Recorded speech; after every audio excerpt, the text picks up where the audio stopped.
Welcome back to another UFC fight prediction video.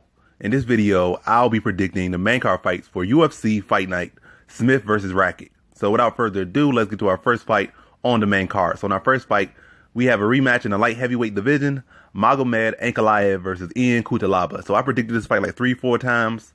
The first time, well, obviously Ankalaev won that fight, but it was some controversy.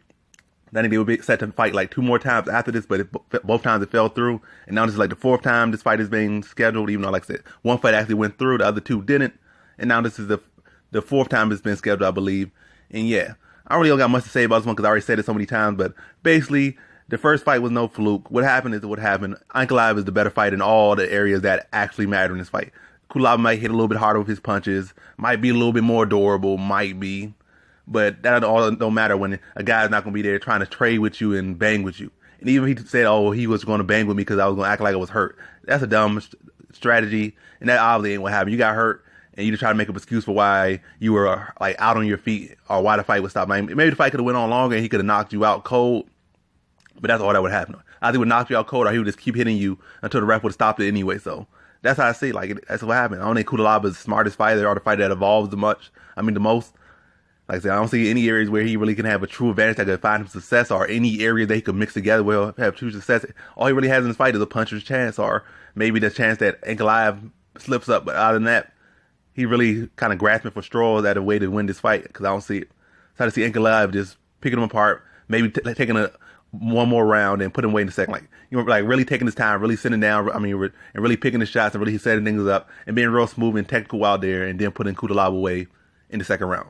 So in this fight, I got Magny Ankalaev via second round TKO. Now to our next fight, we have in the featherweight division, Lamas versus Algeo. So at first, Lamas was supposed to fight Ryan Hall, but Ryan Hall, I think, got sick, injured or something. Well, either way, he's off the card. And now Algeo is stepping up.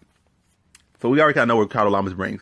Very creative striker, questionable chin, high-level striking, high-level experience, been in with some high-level guys and got some high-level wins and some high-level losses as well, but been around the game, definitely getting up there in the years a little bit. Probably more so out the door than in the door. But that's, as far as this fight right here, I don't think that becomes into factor too much, but it could definitely become a case with this fight. I'm still going to say it from the jump. I'm leaning to Lamas in this one. I'm going to pick Lamas in this one. But when I look at Algeo, really the biggest thing I see about him is he's tall, got some decent striking, and he got a BJJ black belt. He competes in BJJ, so actively competing in BJJ, long, and got decent striking. But am I saying all this stuff like, oh, his striking is so good, he's so long that he goes to be able to pick apart Lamas on the feet? Not the case. When I look at Algeo, I see a tall guy who, for the weight cut, like 5'11", which isn't like tall by average standard, but for featherweight, that's huge. Especially how he's been looking against his opponents. He's been looking like a skyscraper against his opponents. But then again, Dan Hooker was like, 6'1", 6'2" at 145. And nothing, like, as far as him being 5'11", looking so tall at featherweight, he actually doesn't look the healthiest at one. Like, some people, like I said, Dan Hooker didn't look that bad when he was at 145. He was cutting down and still, like, he had some muscle definition at 145 and still look good, still look fresh. But Algeo, I mean, he don't fight like he's, well, for the most part, he don't fight like a person who look like they're food deprived or something deprived, but he looks food deprived. Like, he look like Skeletor. He all skinny. He just looked like somebody just held him in a camp and he eat for, like, or he was only eating, like, a crumb a day on average and a sip of water. That's what he looked like. He looks deprived. He don't look healthy at all. If like he strained himself so much to get to 145, or he just don't have the right way to get there, or that's just how he built. If like it just looked like if somebody just put any little bit of focus to his body, maybe hit him with straight to the body or a hook to the body, or really dug in with some kicks to his body, I feel like he would just crumble over instantly. That's how weak he looked into the body, or just weak in general as far as the weight cut. But yeah, so he got a good height on him. I think he'll have a good height and reach over Lamas, and he should and definitely will have a good height and reach over Lamas. But when I look at Algeo, I see a guy who has never beat a guy that's any bit decent. Most guys, well, he fought some decent guys, maybe outside the regional levels or outside the UFC level, as far as like UFC caliber guys. I don't think every time he fought those guys, he either lost like decisions or got finished by them. Well, I think more so decision. I don't think he's really been finished by too many people. But either way, I see a guy that's every time he took a step up or for some true competition, he lost. That's what I see when I look at Algeo. Solid fighter, but a fighter that is kind of lacking. I think when they look at his striking, like I say, he's longer, but most of his striking look like kind of in slow motion by the division standards. Like he just kind of like trying to throw them out there. But he does got some good technique when he can start blending together. start going, like, he could be very dangerous. Like, I don't think his hands had the most power, but he definitely could catch with his kicks, with those long legs. But I said, basically long reach, decent with it. If he was phenomenal, it'd be a problem with it, but it's definitely a factor. But I think, really in this fight, I think Lamas can outstrike him. I think Lamas is much quicker. You know, Algeo will have the speed. I think Lamas will have the power and the speed. He'll have the advantage of experience, skill-wise. I think on the ground, you know, Algeo competes in grappling. I think Lamas can hold his own with him in grappling, and probably even out-grapple him as far as MMA standards, like taking him down, dropping ground and pound. And I think he can get taken down. I think Algeo's takedown defense is the best either. And then it's going on short notice as well. But I just see the interesting matchup. And Algeo, it could be some smart money to put on Algeo, but I wouldn't bet on him. I wouldn't really even bet on Lamas one either, because like I said, Lamas is towards the end of his career almost, so this is a fight that kind of could go either way. It could probably end up in a fight that been close on decisions or something on the scorecard. What I really see is Lamas just being quicker, being sharper. And, Algeo had to reach. I feel like Lamas will be able to exploit it, make him extend on stuff, and then catch and counter, depress him back, land some hard shots, get Algeo to the cage, pick him up, take him down, drop some ground and pound on him, control him for a large portion of the rounds. And I don't think he gets him out there, but I definitely think he busts him up. Still, I think it's a competitive fight, like I said, with Algeo's reach and his youth factor between the two. You know, Algeo's not like 22, 23, or 25, or even his 20s. He's 31. That's still like his MMA prime. I give him the youth advantage over like the 38-year-old Lamas. I think activity can be a factor, but like I said, I feel like he's going to make it an interesting fight, but Lamas' technique and his skills and his experience is going to separate the two significantly in this one. So in this fight, I got Ricardo Lamas via decision. Now to our next fight, we have him in the women's flyweight division, Ji Yuan Kim versus Alexa Grasso. So straight up right here, I just got Alexa Grasso all the way in this one. But Yuan Kim does present some interesting things in this fight. She is like 2 inches tall. I think, yeah, it's like 5'5" versus 5'7" or something around that height. But either way, it's definitely a 2-inch height advantage for Yuan Kim. And she has a 6-inch reach advantage. So she has a 2-inch height advantage and a 6-inch reach advantage. And usually in fights, that's pretty significant. But a lot of, with Grasso, she's definitely been improving her boxing, but for the most part, what I see from her is her pace and her kicks. So your kicks are long, your punch. I don't really see good kicks from Kim. So, Kim will be taller and have the longer reach. I feel like the height and the reach won't be a big advantage. And also, Kim kind of fights square. She fights like a big box head fighter. She kind of can take some shots, be in your face, throws the power, but kind of moves like Frankenstein. Like I said, even though she got the height and the reach, she moves like Frankenstein, and she's square. So Grasso still will be almost literally has a reach advantage because she's faster, and her kicks are longer than Kim's punches, especially with Kim being square most times in fights. So I really don't see anything with Kim present, like her attributes or her stats or her tail of the tape presents some interesting challenges, but her actual stand, how she fights, I don't think she probably presents anything interesting. I think she could present an interesting target, and she'd be out there maybe try to make the fight closer as far as like not giving Grasso that space to throw kicks. She can make it interesting, but grappling wise, striking wise, in reality, skill wise, I think Alexa Grasso just proven to be the significantly better fighter. I'm saying significantly by like a mile, no, but like maybe by a quarter of a mile at least. I think she's better. Like she's faster, mixes her skills up. Mixes her skills up. Mixes up her tools much better, experience in there, and been in with better competition. And really look at Yuan Kim. I think what she's like 2-1. 1-2 or something like that. And really, the people she's fought and beat have not been the best. Literally, the person she's come out beating is Nadia Kassem, who's like a bootleg Mia Khalifa, and that's even an insult to be considered related to Mia Khalifa or like any way, but to be a bootleg Mia Khalifa, like it ain't really nothing all that good to be. Even like you fought her, you should knock her out like the first second. That's the only way you could be an accomplishment to beat Nadia Kassem. But that's basically what I'm saying. But to get to the point, Kim has the height and reach, but Grasso has the speed, the striking advantage, the experience, and the skills, and every other attribute. So she might got some height and reach on the paper, on the paper, but outside of that, all she got is a blockhead and a little bit more power. That's about it. So I see Grasso just dancing around her, throwing her kicks, throwing her volume, and just really this point fighting. Like she's gonna throw a lot of volume. Grasso's not gonna be the chick that's throwing out heavy shots. Typically, like she kind of finds somebody she needs to finish. If she don't feel like she needs to finish you to win, or she don't feel like the finish is just there for her to commit to shot, she really is going to be dancing around the cage, throwing kicks to the body, kicks to the leg, throwing some punches, and kind of fighting like a karate fighter almost. And like I said, just putting on points and beating Kim to a decision. So in this fight, I got Alexa Grasso via decision. Now to our co-main event, we have in the welterweight division, former welterweight champion Robbie Lawler versus Neil Magny. So I see this fight right here. I just think at this point, Robbie Lawler, he's still a solid fighter. He still could beat a lot of people in the division, but I feel like the way his is going is feel like he's just on a downward spiral, or he's just on a downward trend. I want to say spiral. Spiral just makes it sound like it's way worse than it is, but I feel like he's on a downward trend. And going against Magny, who kind of had a little bit of resurgence. His last fight wasn't the most impressive, but his fight against the Ji Liang was a very impressive fight to come back on, and what he did against Li Jiliang. But yeah, he's on like a 2-fight winning streak now, coming back. Now he's coming against Robbie Lawler. And how to really get to the point of this one right here, I think the style that Robbie Lawler has, in his second stint in the UFC, or maybe his third. I don't know. This is probably his second stint in the UFC, because he was in here like way, way, way back when he was like basically a teenager or early 20s, and then went on to Strikeforce and all these other different leagues, and then he came back and went on that stint and became the UFC champion. And like that whole stint when he came back and went on to become a UFC champion, the style that he more so had is a style where he kind of rolls with shots and waits for his opportunities. And that style works real well against a lot of fighters. But when you fight fighters like Magny or RDA or Kobe Covington, these fighters that put up high pace and they're going to more than be happy to put on volume on you if you're going to let them pretty much get shots off. I'm not saying like he'd be letting them get clean shots on them for the most part, but the fact that he just be there blocking or rolling with shots just allowed him to throw another shot. He'd be waiting for them to either slow down or hesitate or make a mistake or overcommit, and he waiting for those opportunities to counter instead of just creating those opportunities himself. He'd be kind of waiting for them to make mistakes. We got guys like I said, Kobe Covington and RDA, and like let me say more so Kobe Covington and RDA because they already beat him. And I could be saying all this about Magny and he get knocked out in 2 seconds, but the people that already beat him, like Magny, and I said Magny, like RDA and Covington, like literally when they started going on him, there was no stop.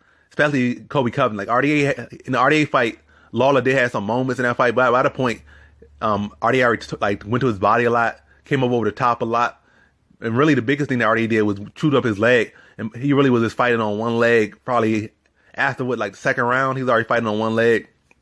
So we let guys like that get off on you, they're going to continue to get off on you, and that's how I kind of see with Magny. I'm not saying he's quite as dangerous as both those guys, because obviously RDA already beat Magny, and Kobe Covington would destroy Magny, but it's kind of the same thing. We got a guy with that height and that reach and that cardio and that pace he can push.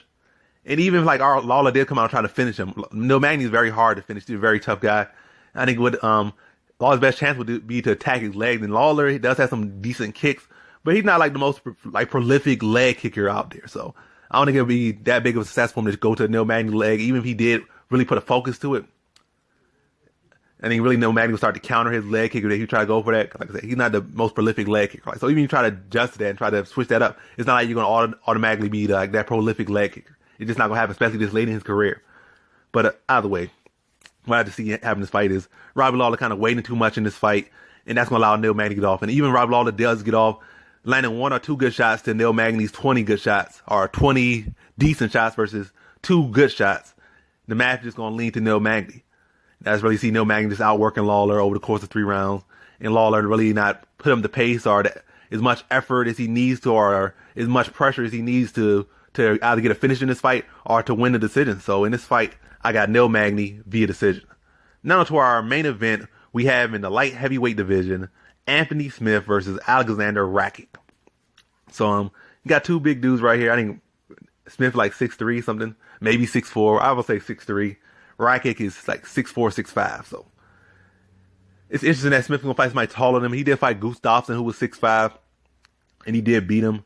But it's more interesting given that Rakic is still this fighter that's on the rise, not a fighter on a decline, and a fighter that can still show a lot of improvements. I think he's still in his 20s. I think 26, 27, so still in his 20s. Big, aggressive, very dangerous. I know Smith said he's like a one-trick pony, but I don't see what one trick he does. He has good takedown offense and ground and pound.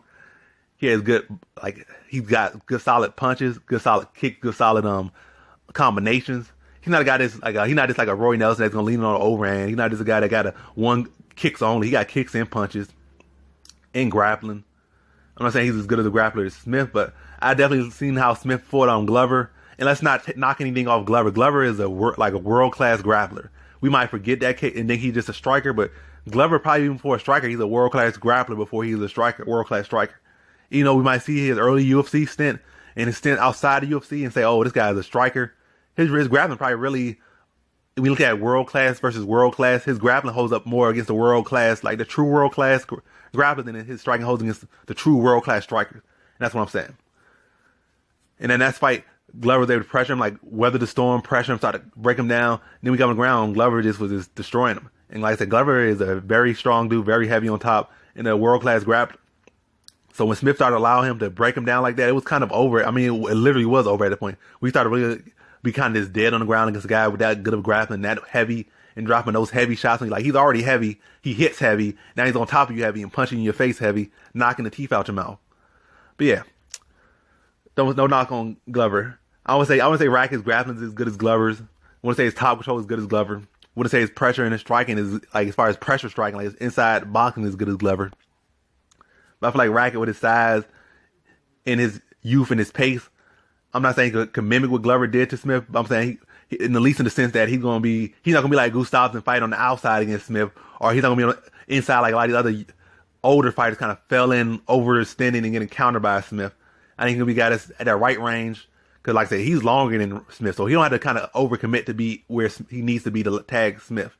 But he can fight that good mid-range game, be pressuring and pushing Smith back, and Smith don't like to be pushed back. Now I might say the only reason that he lost to Uzdemir, it wasn't because he got so tired. He did push a high pace that he couldn't keep up, but more so, one of the big reasons why his pace started to drop was because Uzdemir, who was a very solid leg kicker and kicker in general, put a focus on his legs, and really in the later rounds he was kind of hobbled a bit, so he couldn't put on the same amount of power in his punches or his kicks. He still was putting pace out there, but it definitely dipped off a lot because of that focus to the leg by Uzdemir. And Smith isn't a prolific leg kicker, so I don't see no issue with that. I think Smith could try to do that, but more so he probably will end up getting punched in the face if he tries to focus too much on the legs.